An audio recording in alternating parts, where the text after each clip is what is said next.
da mucho gusto recibir en el estudio a Octavio Corona Flores, exdirigente de la Canaco local. Octavio, bienvenido, buenos días. Muchas gracias, David. Oye, pues hay una situación muy particular que estamos viviendo los fronterizos.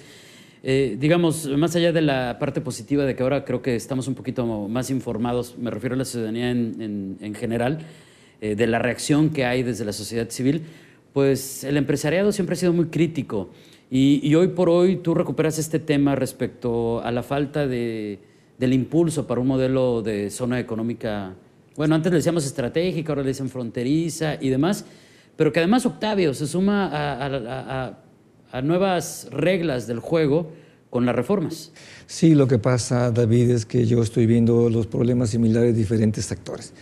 En estos últimos años, en las dos administraciones pasadas, que se hizo el mejor de los esfuerzos por parte de los señores gobernadores y de los dirigentes empresariales, tratando de hacerle ver al centro del país que se requería de una zona diferenciada. ¿Por qué? Porque nuestra competitividad es contra el mundo, es contra Estados Unidos, contra el número uno. Y si esa gran masa y fuga de consumidores que cada año se da es derivado de que no tenemos aquí las herramientas que teníamos antes. Antes teníamos un régimen primero un régimen fiscal de perímetro libre, después la zona libre, que realmente le dio el crecimiento y la pujanza, no tan solo a Baja California, sino a toda la zona fronteriza, me refiero desde La Paz hasta Matamoros. Y que en los años en que a mí me tocó ser presidente de Cámara y fui vicepresidente de la Confederación de Cámaras en el tema precisamente de la región y franja fronteriza, teníamos un acceso a la presidencia de la República, a los secretarios de Estado, donde presentábamos nuestras peticiones y proyectos y había un interés por parte del gobierno federal en ir resolviendo esto. Lo que pasa también, David, que en el 86 México ingresa al GATT, en el 94 el Tratado de Libre Comercio y poco a poco nos fuimos insertando, incorporando en una economía social de mercado y bueno, con los tratados México es de los países que más tratados tiene y como que nos han quitado lo que ellos le llaman un privilegio, pero no es un privilegio, es todo lo contrario. La situación económica que prevalece en la zona norte del país, que se ha demeritado la calidad de vida de los mexicanos, inclusive en el bolsillo de todos los consumidores, tienen menos recursos. El IVA empezó con el 6, después con el 10, con el 11 y ahora con el 16, cuando California tiene el 8%, Texas tiene el 6%. Y además la escala de compra de los norteamericanos comparada con la nuestra, pues es mucho mayor que la nuestra y no podemos competir contra ellos. ¿Qué es lo que nosotros le decimos a la autoridad federal?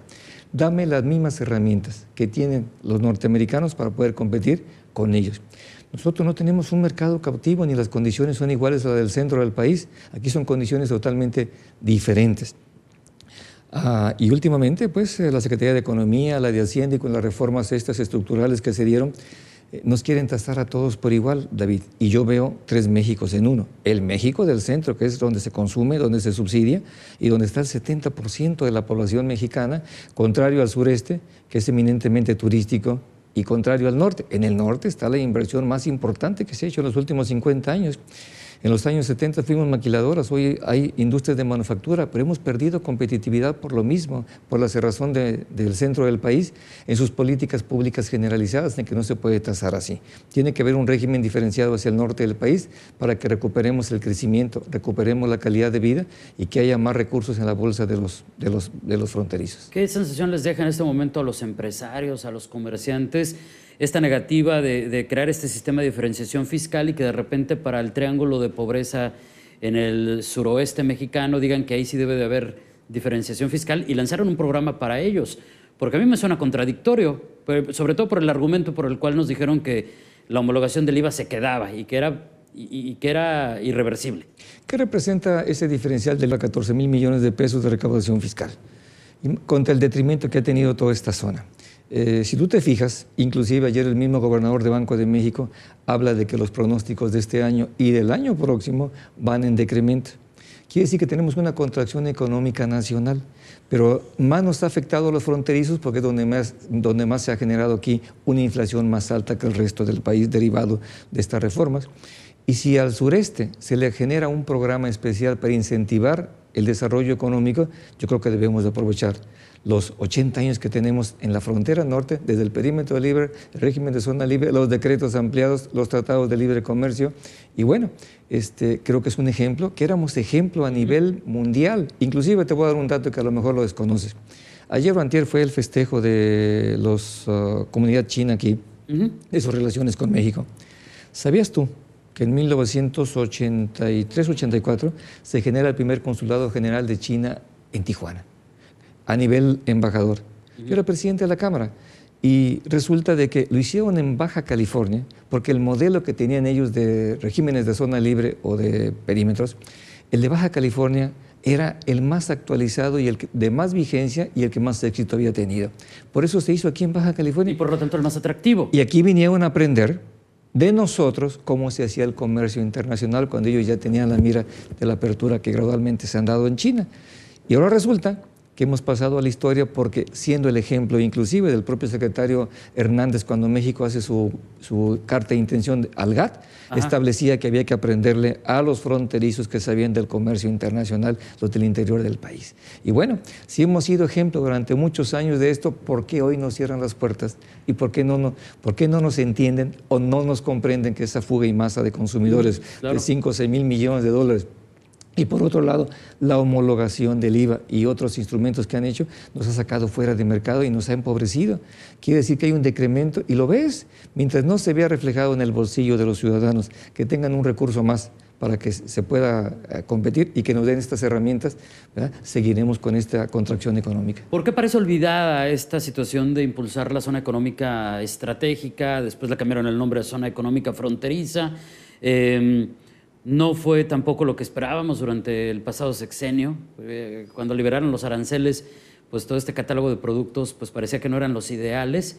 ¿Y qué es lo que hay que hacer? ¿Qué es lo que hay que hacer? ¿Por qué está detenida esta visión? Nos piden estudios y estudios con la intención de ganar tiempo. Y cuando se llevan los estudios los vamos a revisar, los vamos a analizar y le daremos una respuesta más tarde.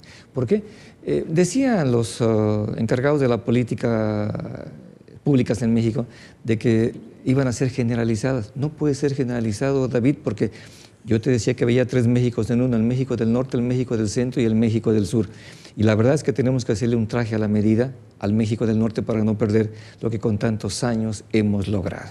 Y también aclarar, creo que es importante, si me permites el comentario, Octavio, el hecho de lo que aportan, lo que decía hace un momento, estados como Baja California, al centro del país, en materia, por ejemplo, de subsidios. Vaya, en términos coloquiales, lo que pagamos de impuestos se disfruta más allá que acá.